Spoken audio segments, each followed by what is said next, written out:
Borstal Boy punk rock opera is to have its debut world premiere performance at HMP Aylesbury Prison.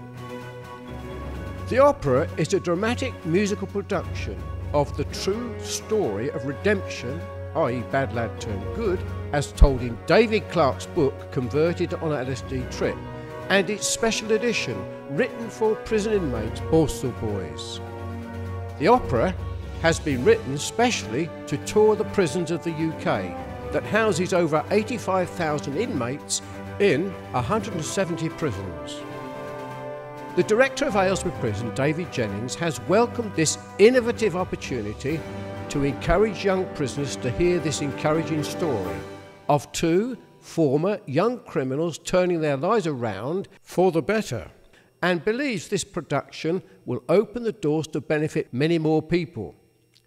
David and his brother Michael Clarke were both convicted notorious young criminals in the 60s, living in Aylesbury, and also spent brief time in Aylesbury Prison themselves.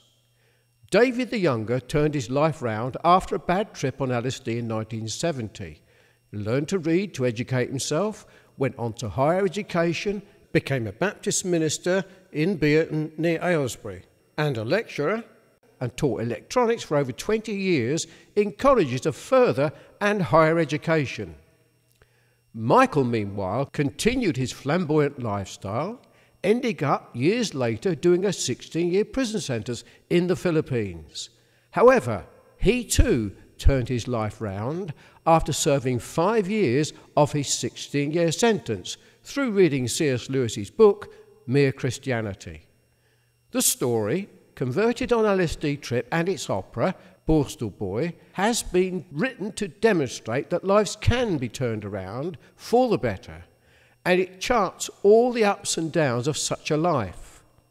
It is believed this story will be helpful to many people from all branches of society, including judges, magistrates, teachers, social workers, parents, students, both young and old people. David felt compelled to write his story on hearing the news of his brother's conversion to Christianity in September 1999, and he published his book on the 11th of February 2001. This date was exactly 30 years to the day that his story of redemption first appeared as headline news in the Bucks Herald newspaper on the 11th of February 1971. David and Michael then worked together from within New Bilibid Prison, seeking to help other former convicted criminals on their own roads of reformation. But sadly, Michael died of tuberculosis before seeing their vision of help to many realised.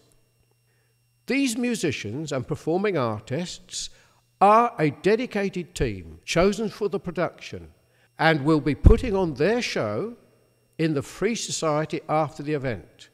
We may even make a film of this project. View for further information our website www.trojanhorseinternational.com.